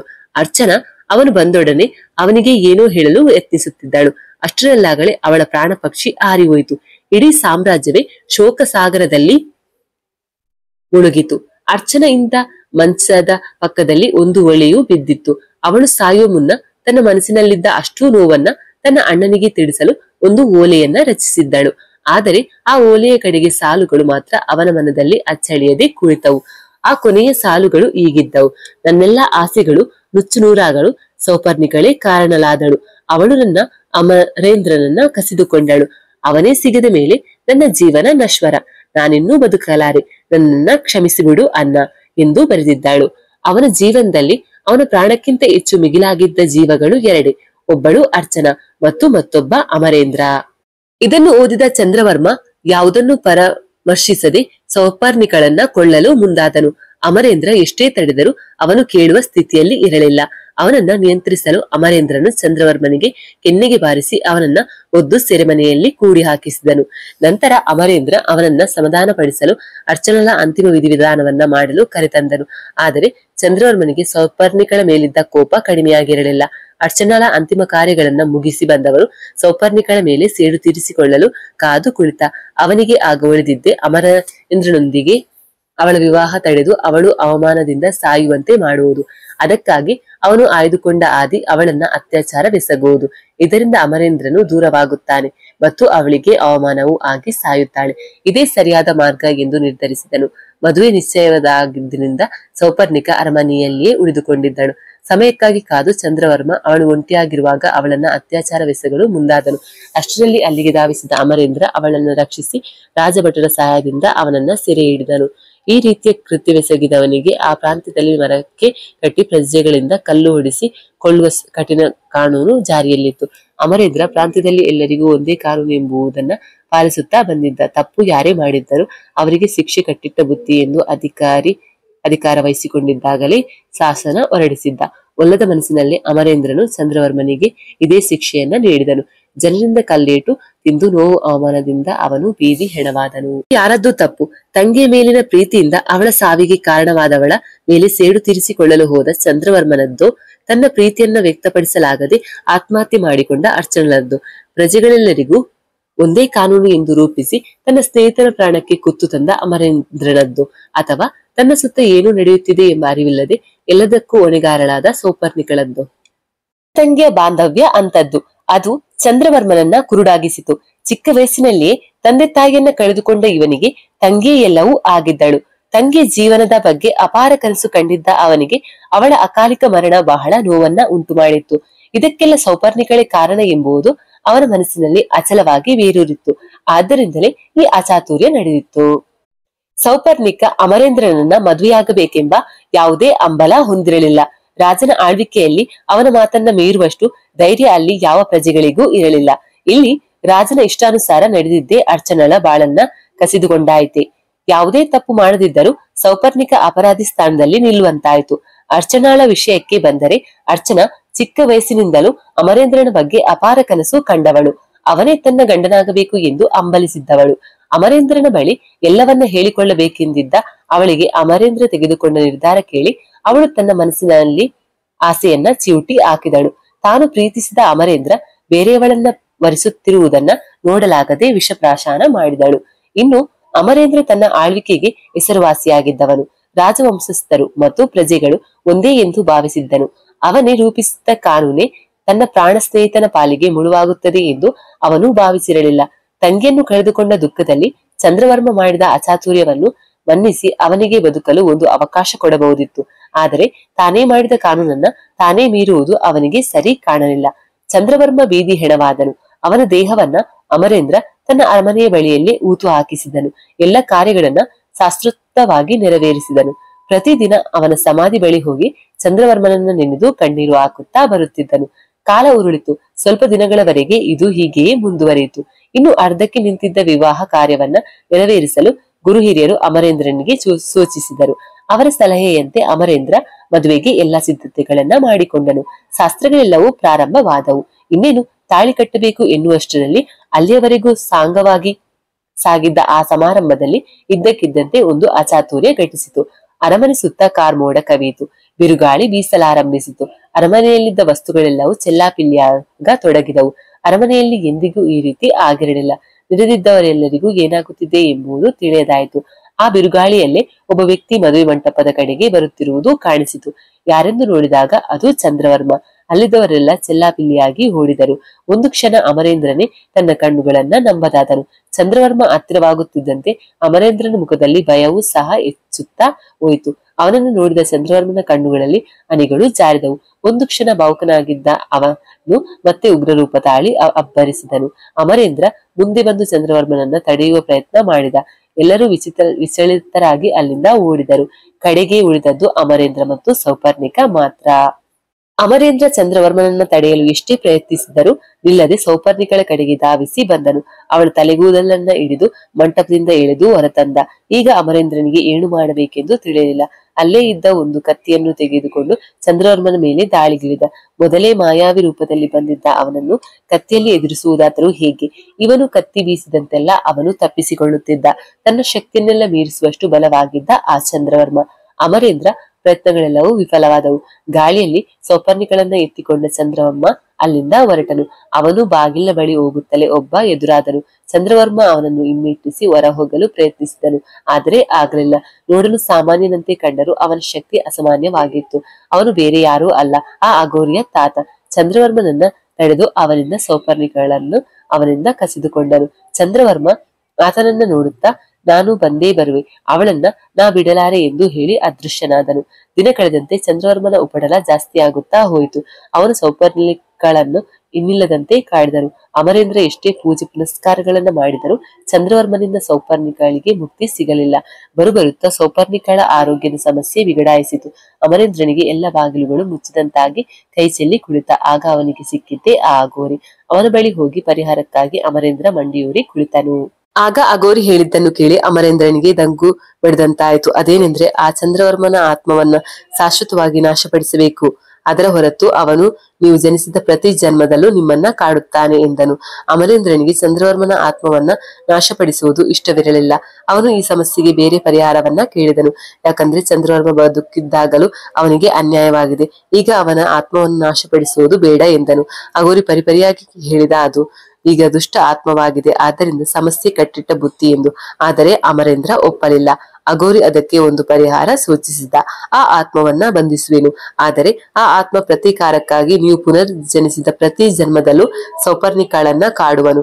ಅವನನ್ನು ನಾಶಪಡಿಸದ ಹೊರತು ಇದಕ್ಕೆ ಶಾಶ್ವತ ಪರಿಹಾರ ಮತ್ತೊಂದಿಲ್ಲ ಎಂದನು.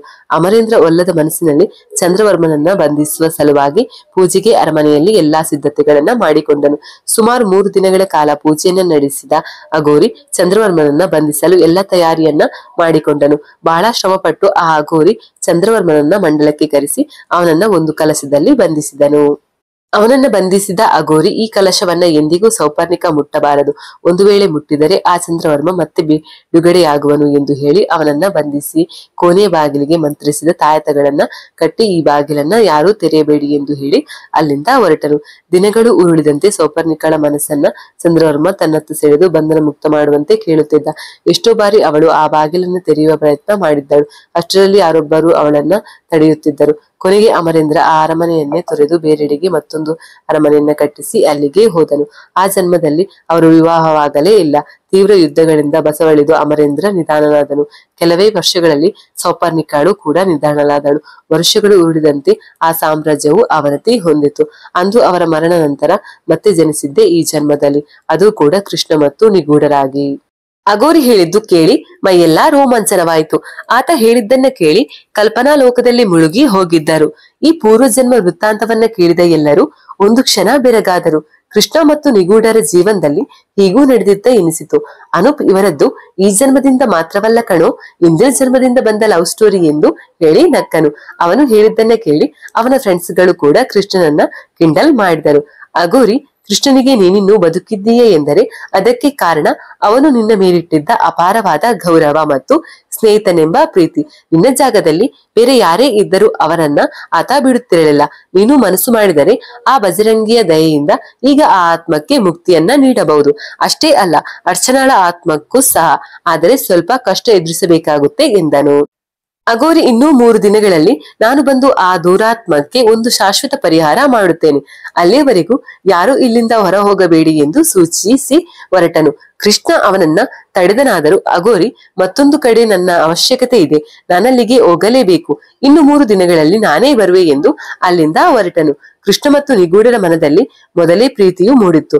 ಒಬ್ಬರ ಮುಖ ಒಬ್ಬರು ನೋಡಿಕೊಳ್ಳುತ್ತಾ ಮನಸ್ಸಿನ ಸಂದೇಶವನ್ನ ಕಣ್ಣಿನಲ್ಲೇ ವ್ಯಕ್ತಪಡಿಸುತ್ತಿದ್ದರು.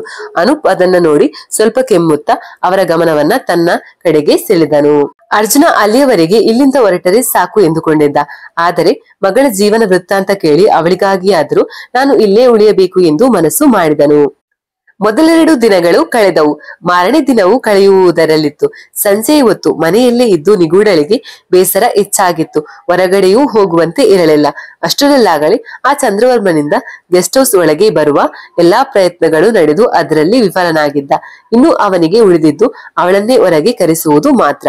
ಕೃಷ್ಣ ಮನೆಯವರಿಗೆ ಫೋನ್ ಮಾಡಿ ತುಂಬಾ ದಿನವಾಗಿತ್ತು. ಮನೆಯವರಿಗೆ ಫೋನ್ ಮಾಡಲು ನೋಡಿದ, ಆದ್ರೆ ಗೆಸ್ಟ್ ಹೌಸ್ ಒಳಗೆ ನೆಟ್ವರ್ಕ್ ಇರಲಿಲ್ಲ. ಆದ್ದರಿಂದ ಟೆರೆಸ್ ಮೇಲಕ್ಕೆ ಹೋಗಿ ಫೋನ್ ಮಾಡಲು ಹೊರಟ. ನಿಗೂಢ ಕೃಷ್ಣನೊಂದಿಗೆ ಮಾತನಾಡಲು ಅವನ ರೂಮ್ ಬಳಿಗೆ ಬಂದಳು. ಆದ್ರೆ ಅವನು ಅಲ್ಲಿ ಇರಲಿಲ್ಲ. ಸುತ್ತಲೂ ಹುಡುಕಿದಳು, ಆದರೂ ಅವನು ಇರಲಿಲ್ಲ. ಅವನಿಗೆ ಕಾಲ್ ಮಾಡಲು ಮೊಬೈಲ್ ತೆಗೆದುಕೊಂಡಳು. ಅಷ್ಟರಲ್ಲಿ ಕೃಷ್ಣನ ನಂಬರ್ನಿಂದಲೇ ಕಾಲ್ ಬಂದಿತು.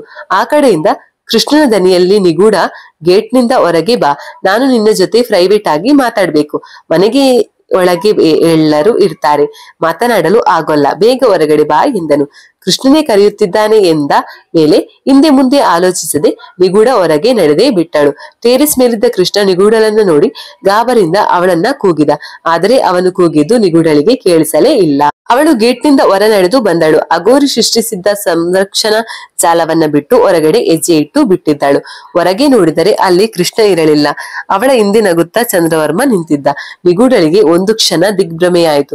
ಕೃಷ್ಣನ ಸೋಗಿನಲ್ಲಿ ಫೋನ್ ಮಾಡಿದ್ದು ಚಂದ್ರವರ್ಮ ಎಂದು ಅವಳಿಗೆ ಅರಿವಾಯಿತು. ಕೃಷ್ಣ ಗಾಬರಿಯಿಂದ ಟೆರೆಸ್ ನಿಂದ ಇಳಿದು ಗೇಟ್ನ ಬಳಿಗೆ ಓಡಿ ಬಂದನು. ಅವನು ಗಾಬರಿಯಲ್ಲಿ ಓಡುತ್ತಿದ್ದದನ್ನ ನೋಡಿ ಎಲ್ಲರೂ ಅವನ ಹಿಂದೆ ಬಂದರು. ಚಂದ್ರವರ್ಮ ನಿಗೂಢರ ದೇಹ ಸೇರಿ ಬಿಟ್ಟಿದ್ದ. ಅವರನ್ನ ನೋಡಿ ಅಲ್ಲಿಂದ ಅರಮನೆ ಕಡೆಗೆ ನುಗ್ಗಿದ. ಕಲ್ಲು ಮುಳ್ಳುಗಳ ದಾರಿಯಲ್ಲಿ ಅವಳನ್ನ ಎಳೆದು ಸಾಗಿದ್ದ. ಸಿಕ್ಕ ಸಿಕ್ಕ ಬಂಡೆಗಳಿಗೆ ಅವಳ ತಲೆಯನ್ನ ಬಡಿಯುತ್ತಿದ್ದ. ಅವಳ ದೇಹದಿಂದ ರಕ್ತವು ಧಾರಾಕಾರವಾಗಿ ಸುರಿಯುತ್ತಿತ್ತು. ಅಗೋರಿಗೆ ಚಂದ್ರವರ್ಮ ನಿಗೂಢಳ ದೇಹವನ್ನ ಒಕ್ಕಿರೋದು ಅರಿವಿಗೆ ಬಂದಿತ್ತು. ಅವನು ತನ್ನ ಅಗೋರಿಗಳ ಗುಂಪಿನೊಂದಿಗೆ ಅರಮನೆ ಕಡೆಗೆ ಧಾವಿಸಿದನು. ಅರಮನೆ ಹತ್ತಿರ ಬರುತ್ತಿದ್ದಂತೆ ನಿಗೂಢ ಕಣ್ಮರೆಯಾದಳು. ಎಲ್ಲರೂ ಅರಮನೆ ಸುತ್ತಲೂ ಅವಳನ್ನ ಹುಡುಕಿದರು. ಅವಳು ಸಿಗಲಿಲ್ಲ. ಅರಮನೆ ದ್ವಾರ ಬಾಗಿಲನ್ನ ಒಡೆದುಕೊಂಡು ಅವಳು ಹೊರಬಂದಳು. ಒಮ್ಮೆ ನಿಗೂಢಲಾಗಿ ಮರುಗಿದರೆ ಮತ್ತೊಮ್ಮೆ ಚಂದ್ರವರ್ಮನಾಗಿ ವರ್ತಿಸುತ್ತಿದ್ದ. ನಿಗೂಢಳ ದೇಹವನ್ನ ಇಂಡಿ ಇಪ್ಪೆ ಮಾಡಿದ್ದ. ಕೃಷ್ಣ ಅವನ ಬಳಿ ಹೋಗಿ ನಿಗೂಢಲನ್ನ ಬಿಟ್ಟು ಬಿಡುವಂತೆ ಕೇಳಿದನು. ಆಗ ಚಂದ್ರವರ್ಮನ ಬಾಯಲ್ಲಿ ಬಂದದ್ದು ಒಂದೇ ಪದ, ಅದು ನನಗೆ ನನ್ನ ತಂಗಿ ಅರ್ಚನೆ ಬೇಕು, ತಂದು ಕೊಡುವೆಯಾ, ನಾನಿವಳನ್ನ ಬಿಡುವೆನು ಎಂಬುದು. ಒಂದು ಕ್ಷಣ ಮೌನ ತಾಳಿದ ಕೃಷ್ಣ ಮತ್ತೆ ಅವನ ಮನವೊಲಿಸಲು ಪ್ರಯತ್ನಿಸುತ್ತಾನೆ. ಆದ್ರೆ ಚಂದ್ರವರ್ಮ ಕೇಳುವ ಸ್ಥಿತಿಯಲ್ಲಿ ಇರಲಿಲ್ಲ. ಮತ್ತೆ ಅವಳನ್ನ ಹಿಂಸಿಸಲು ಮುಂದಾದ. ಎಲ್ಲರೂ ತಮ್ಮ ಕೈಲಾದ ಪ್ರಯತ್ನ ಮಾಡಿದರೂ ಅವಳನ್ನ ಬಿಡಿಸಲಾಗಲಿಲ್ಲ.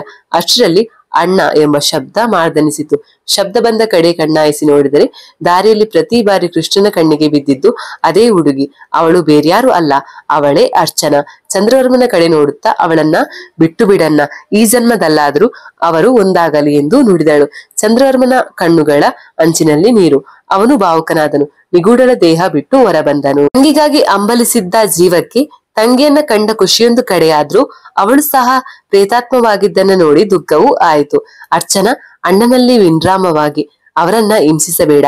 ಅಂದು ನಾನು ಅವರನ್ನ ಪ್ರೀತಿಸುವ ವಿಷಯವನ್ನ ತಿಳಿಸದೆ ತಪ್ಪು ಮಾಡಿದೆ. ಒಂದು ವೇಳೆ ಮೊದಲೇ ಹೇಳಿದ್ದರೆ ಅವರು ನನ್ನನ್ನ ವರಿಸುತ್ತಿದ್ದರೇನು. ಆದರೆ ಒಂದು ದುಡುಕಿನಿಂದ ನನ್ನ ಪ್ರಾಣ ಕಳೆದುಕೊಂಡೆ. ಅವರನ್ನ ಬಿಟ್ಟು ಬಿಡು, ಅವರು ಎಂದಿಗೂ ಚೆನ್ನಾಗಿರ್ಬೇಕು ಎಂದಳು. ಚಂದ್ರವರ್ಮನ ಮನಸ್ಸು ಅದನ್ನ ಒಪ್ಪಲು ತಯಾರಿರಲಿಲ್ಲ. ಆದರೂ ತಂಗಿಯ ಮಾತು ಮೀರುವಂತಿರಲಿಲ್ಲ. ಇಷ್ಟು ವರ್ಷ ಪ್ರತೀಕಾರಕ್ಕಾಗಿ ಕಾದ ಅವನು ಸುಮ್ಮನಿರುವನೇ? ಅವಳ ಮಾತನ್ನ ಕಡೆಗಣಿಸಿ ಮುಂದೆ ಹೊರಟನು. ಅಗೋರಿಗಳ ಗುಂಪು ಬಂದು ಚಂದ್ರವರ್ಮನನ್ನ ಸುತ್ತುವರಿಯಿತು. ಮಂತ್ರಘೋಷಗಳ ಮೂಲಕ ಅವನನ್ನ ಹಿಡಿದು ಅರಮನೆ ಮುಂಭಾಗದಲ್ಲಿ ಮಂಡಲ ಹಾಕಿ ಅಲ್ಲಿಗೆ ಅರ್ಚನಾ ಮತ್ತು ಚಂದ್ರವರ್ಮನನ್ನ ಕೂರಿಸಲಾಯಿತು. ಅಗೋರಿ ಕೃಷ್ಣನ ಬಳಿ ಬಂದು, ಹೋಗು, ಅವರನ್ನ ಸಂತೈಸು, ಅವರಿಗೆ ಮುಕ್ತಿ ನೀಡುವ ಕಾರ್ಯ ನಿನ್ನದು. ಈ ಜನ್ಮದಲ್ಲಾದ್ರೂ ಅವರಿಗೆ ಮುಕ್ತಿ ನೀಡು ಎಂದನು. ಕೃಷ್ಣ ಅಗೋರಿಯ ಮಾತಿನಂತೆ ಮಂಡಲದ ಮುಂದೆ ಕುಳಿತು ಅವರಲ್ಲಿ ಮನವಿ ಮಾಡಿಕೊಂಡನು. ಕೃಷ್ಣನ ಕಣ್ಣುಗಳಲ್ಲಿ ನೀರು ಹರಿಯುತ್ತಿತ್ತು. ಅರ್ಚನಾಳು ಸಹ ಅಣ್ಣನಲ್ಲಿ ಬೇಡಿಕೊಂಡಳು. ಇದನ್ನು ನೋಡಿದ ಚಂದ್ರವರ್ಮನ ಮನಸ್ಸು ಕೊಂಚ ಕರಗಿತು. ಗೆಳನಿಗಾಗಿ ಪ್ರಾಣವನ್ನೇ ನೀಡಲು ತಯಾರಾಗಿದ್ದ ಚಂದ್ರವರ್ಮನು ಇಂದು ಅವನು ಬೇಡಿಕೊಳ್ಳುತ್ತಿದ್ದದ್ದನ್ನು ನೋಡಿ ಮರುಗಿದ. ಅಗೋರಿ ಮಂಡಲದ ಬಳಿ ಬಂದು ಚಂದ್ರವರ್ಮನಿಗೆ ಮತ್ತೊಂದು ಜನ್ಮದಲ್ಲಿ ಜನಿಸುವುದಕ್ಕೆ ಅವಕಾಶ ನೀಡಿ ಮುಕ್ತಿ ನೀಡುವುದಾಗಿ ಹೇಳಿದನು. ಒಲ್ಲದ ಮನಸ್ಸಿನಲ್ಲಿ ಕೃಷ್ಣ ಮತ್ತು ಅರ್ಚನರಿಗಾಗಿ ಚಂದ್ರವರ್ಮ ಒಪ್ಪಿಕೊಂಡನು. ಅಗೋರಿ ಹೋಮ ಹವನಗಳನ್ನ ಮಾಡಿ ಆ ಎರಡೂ ಆತ್ಮಗಳಿಗೆ ಮುಕ್ತಿಯನ್ನ ನೀಡಿದನು. ಅವರು ಅಲ್ಲಿಂದ ಹೊರಡುತ್ತಿದ್ದಂತೆ ಅಲ್ಲಿಂದ ಅರಮನೆಯು ಕೂಡ ಪೂರ್ಣವಾಗಿ ನಶಿಸಿ ಹೋಯಿತು. ತೀವ್ರವಾಗಿ ಗಾಯಗೊಂಡಿದ್ದ ನಿಗೂಢಳನ್ನ ಆಸ್ಪತ್ರೆಗೆ ಸೇರಿಸಿ ಚಿಕಿತ್ಸೆ ಕೊಡಿಸಲಾಯಿತು. ಕೆಲವು ದಿನಗಳ ನಂತರ ಅವಳು ಚೇತರಿಸಿಕೊಂಡಳು. ತುಂಬಾ ದಿನಗಳಿಂದ ತಮ್ಮ ಪ್ರೀತಿಯನ್ನ ಮುಚ್ಚಿಟ್ಟಿದ್ದ ನಿಗೂಢ ಮತ್ತು ಕೃಷ್ಣ ಒಬ್ಬರಿಗೊಬ್ಬರು ಹೇಳಿಕೊಂಡರು. ಮನೆಯವರಿಗೆ ತಮ್ಮ ನಿರ್ಧಾರ ತಿಳಿಸಿ ಮದುವೆ ಮಾಡಿಕೊಳ್ಳಲು ನಿಶ್ಚಯಿಸಲಾಯಿತು. ಈಗ ಕೃಷ್ಣ ಮತ್ತು ನಿಗೂಢ ತಮ್ಮ MBA ಕೋರ್ಸಿನ ಕೊನೆ ಸೆಮಿಸ್ಟರ್ ಅನ್ನ ಮುಗಿಸುವ ಹಂತದಲ್ಲಿದ್ದಾರೆ. ಅವರ ಕೋರ್ಸ್ ಮುಗಿಯುತ್ತಲೇ ಅವರ ಮದುವೆಯೂ ಆಗುತ್ತದೆ.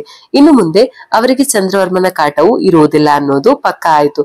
ಕೊನೆಗೆ ದೆವ್ವವನ್ನೇ ನಂಬದ ಅರ್ಜುನನು ಕೂಡ ನಂಬುವಂತಾಗಿ ಹೋಯಿತು. ಕತೆ ಇಲ್ಲಿಗೆ ಮುಕ್ತಾಯಗೊಳ್ಳುತ್ತೆ.